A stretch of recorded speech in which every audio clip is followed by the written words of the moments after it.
nos olvida a los católicos y los que nos dedicamos a la apologética es hacerlo con caridad y con mucha empatía con los hermanos separados. Porque claro, yo por ejemplo ahorita puedo ser muy duro con el protestantismo, con la idea.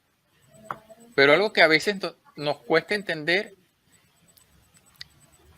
y a veces tenemos la tentación de caer, yo mismo he caído muchas veces en esa tentación de pensar que la otra persona está equivocada como que si fuera a propósito. Realmente no suele ser así. Y si nosotros nos entrenáramos un poquito en inteligencia emocional y saber que, primero empatizar con el otro, en saber que es un hermano, que más bien nosotros lo que hacemos es para ayudarlo, para sacarlo del error.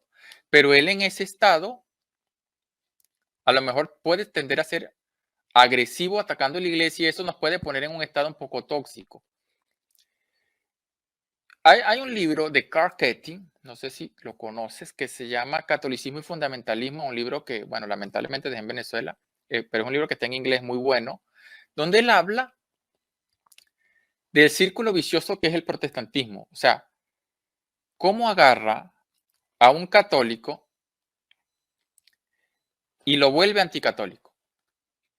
O sea, lo explica muy bien. Él dice algo así, ¿no?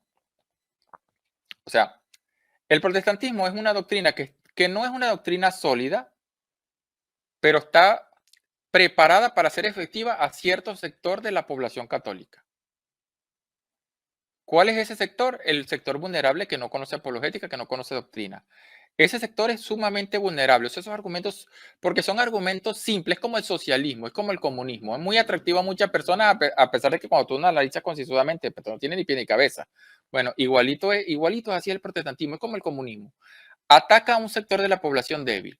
Entonces, ¿qué es lo que pasa? Cuando agarra a ese sector de la población, como me pudo haber agarrado a mí, envenena a la persona. No estoy hablando de todos los protestantes, sino de aquellos que son más anticatólicos, porque todo protestantismo en el fondo lleva un grado mayor o menor de anticatolicismo.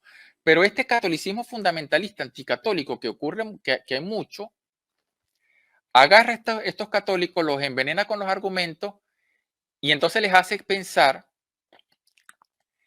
que los demás católicos están pobrecitos, aprisionados por la ramera de Babilonia. Y entonces dicen, les da un sentido a su vida. Tienes que salvarlos. Y ellos sin saber se vuelven replicadores. Es como cuando un virus entra a tu cuerpo y se replica. Bueno, el protestantismo es así.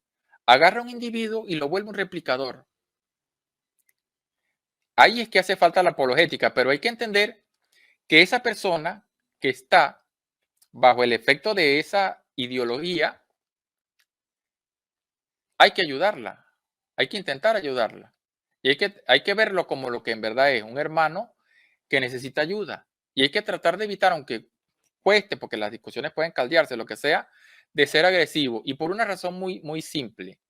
Cuando tú eres agresivo con un hermano, el hermano se cierra automáticamente. Cuando tú estás discutiendo con alguien, si tú quieres tener la más mínima probabilidad de que esa persona se abra, no puedes ponerlo a la defensiva, porque él ya va a querer ganar.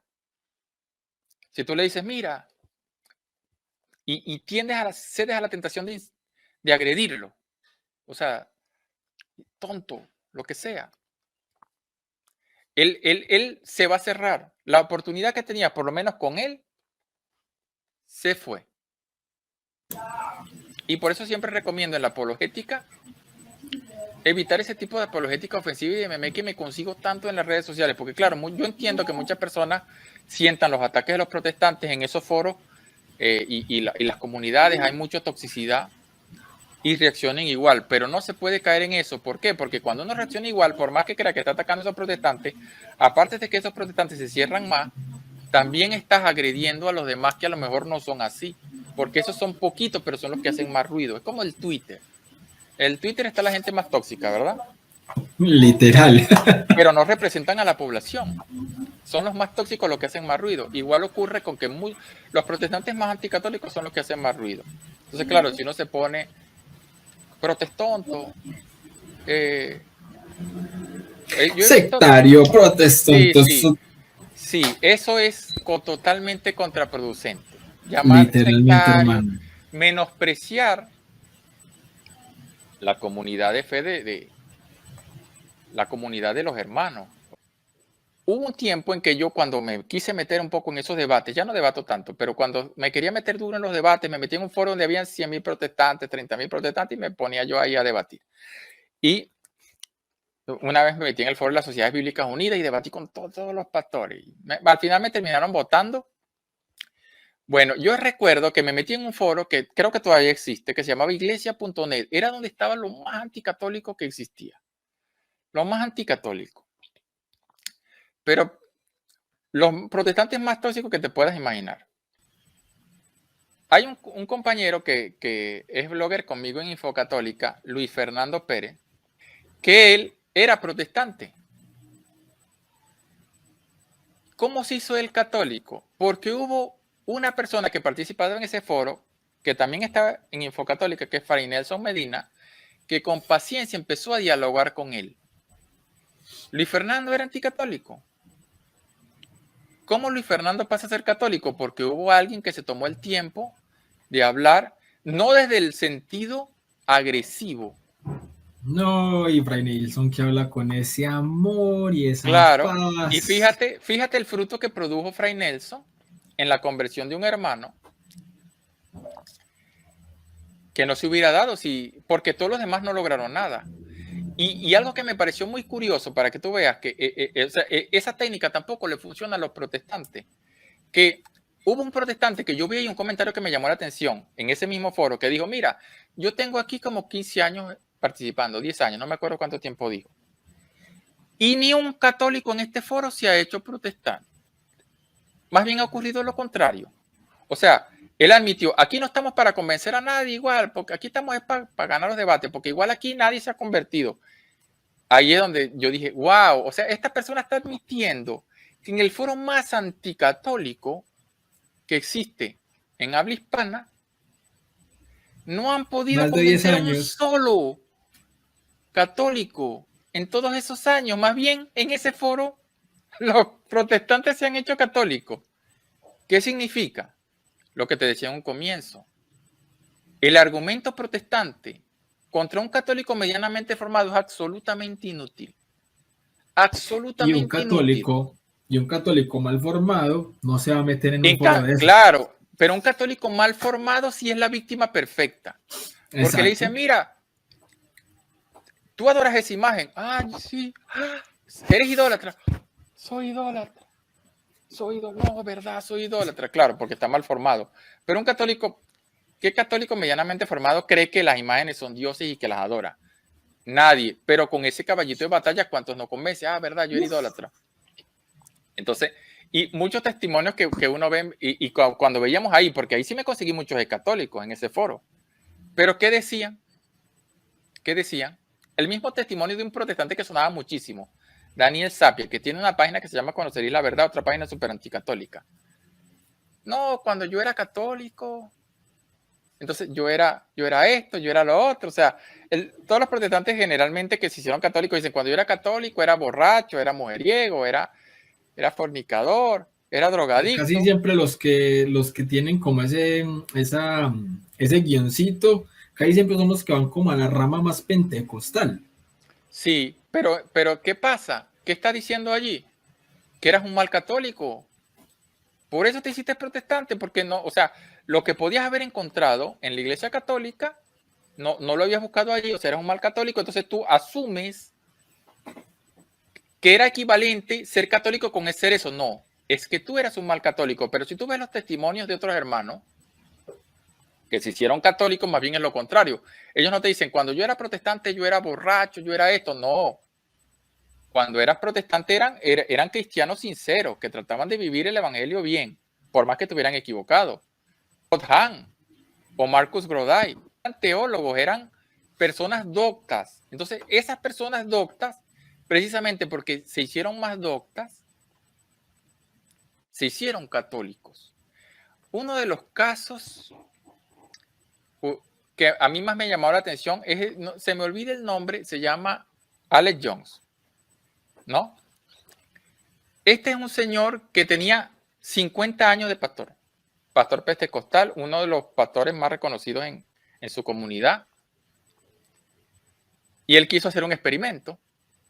Él quiso decir, bueno, vamos a hacer algo novedoso. Voy a averiguarme cómo era un culto en el siglo I. Y empezó a leer los padres apostólicos. Y claro, implementó una misa, como era una misa, una Eucaristía en el siglo I. Todo el mundo le encantó. ¡Oh, wow! ¡Qué guapo esto! ¡Qué guapo! Y entonces él empieza a leer siglo I, siglo I, siglo II. Y entonces la comunidad le empezó a gustar mucho eso. Pero hubo personas en su comunidad que empezaron a decir, pero esto es como que suena católico. No, no, eso no es católico. Esos eran como eran los cristianos en el siglo I. Claro, ellos no saben que ser cristiano en el siglo I era ser católico. A lo mejor no con una liturgia como la conocemos ahorita, pero la doctrina era la misma. Entonces, claro, si por ejemplo, él llegaba y leía la Didache, siglo I, ¿cómo bautizan? ¿Cómo bautizan los católicos? Y le preguntaban, ¿pero es que acaso vas a bautizar por aspersión o porque tiene que ser por inmersión?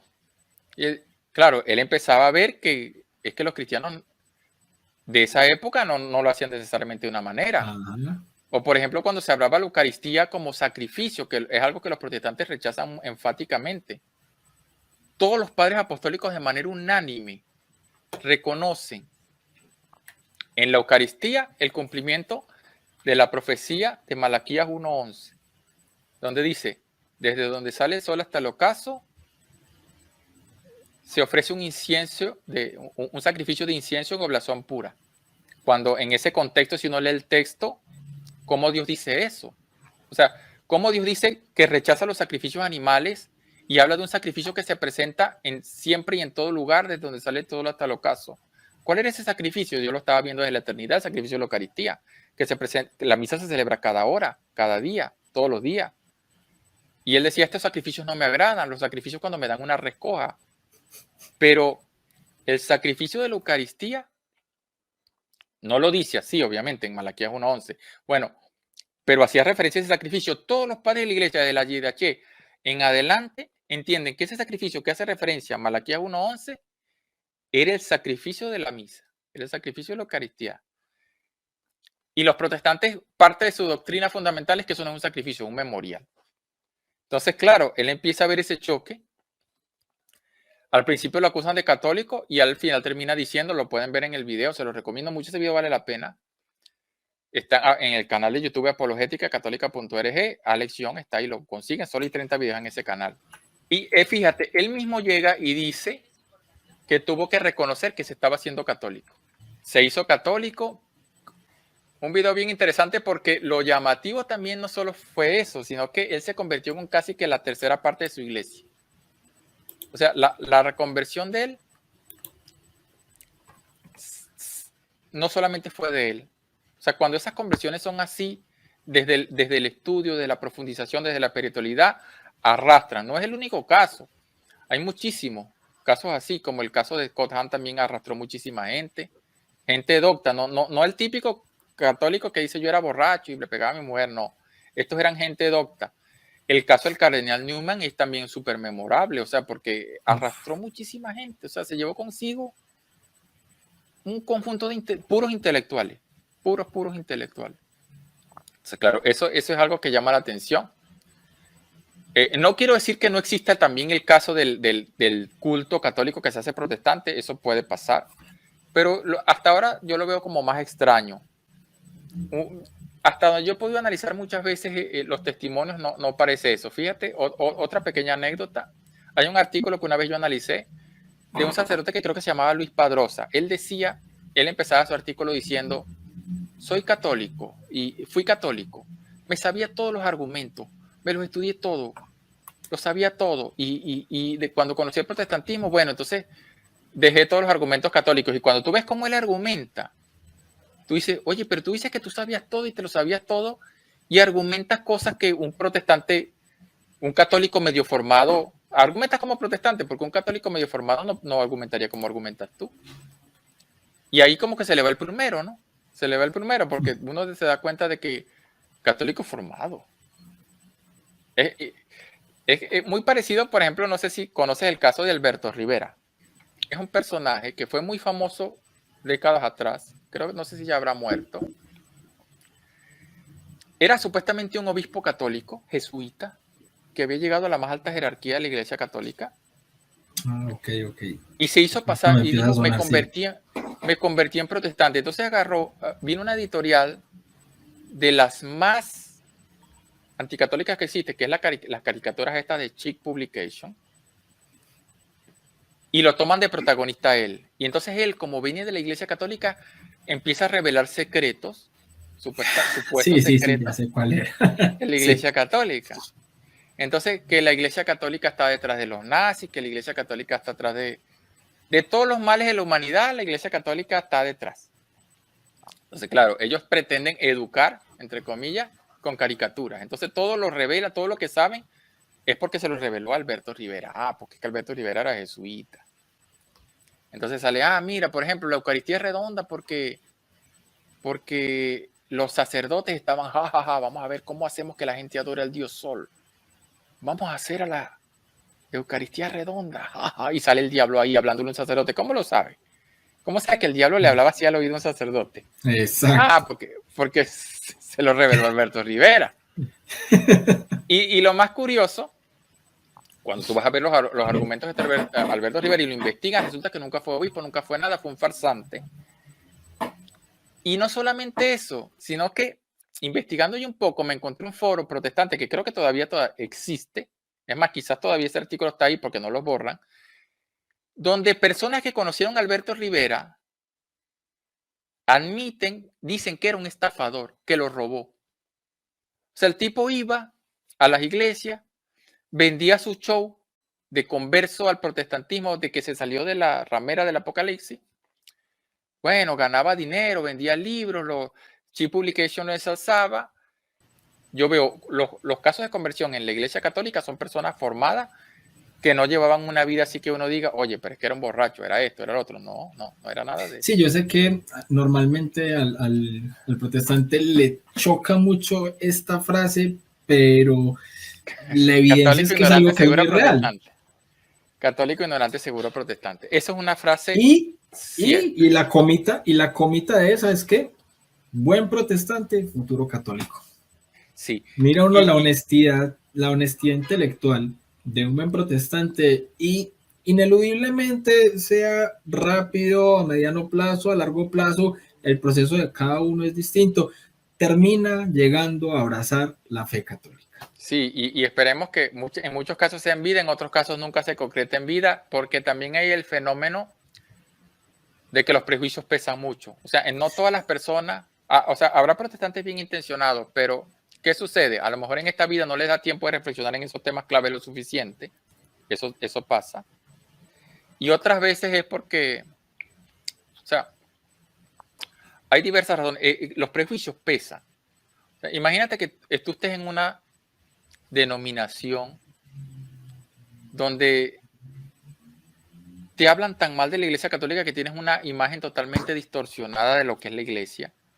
Es muy difícil que superes esos prejuicios.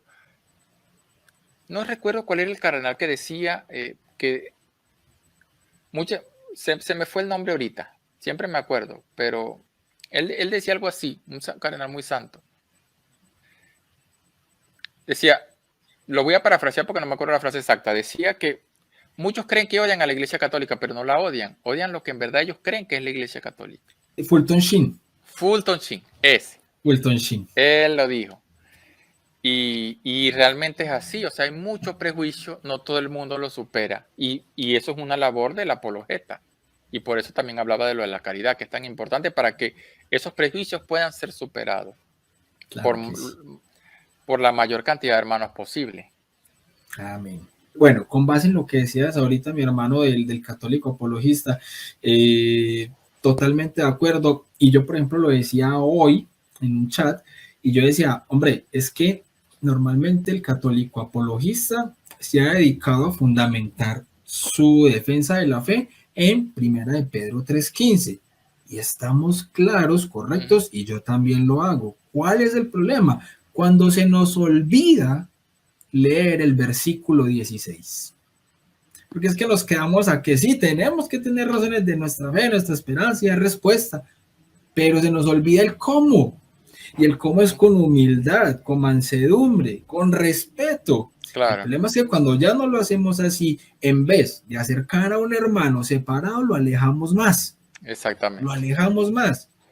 Porque es que el primer argumento tiene que ser el amor, y es a lo que nos invitó nuestro Señor Jesucristo. Y si nosotros vamos a dar un argumento y una defensa de nuestra fe, desde el insulto, desde los ad hominem, desde los improperios, por más que nosotros tengamos la verdad, esa verdad no le va a calar jamás al hermano separado, lo va a desalejar porque va a decir, uy, no, pues que así son los católicos, no, muchas gracias, da media vuelta y se va. Entonces, tenemos que nosotros mismos como católicos y los que estamos en este mundo, en este caminar de la apologética, empezar a reflexionar también en el cómo lo estamos haciendo, porque estamos alejando mucho a muchos hermanitos separados, aunque le estemos hablando con la verdad, porque lo estamos haciendo de manera equivocada y por eso los terminamos desalejando. Si este tema te ayudó, recuerda que dando clic en el video que aparece en pantalla vas a poder enfocar tu fe mucho mejor. Que recuerda que, como dijo mi gran amigo San Agustín, nadie ama lo que no conoce. Así que bien, dale clic y no te lo pierdas. Nos vemos adentro. Paz y bien.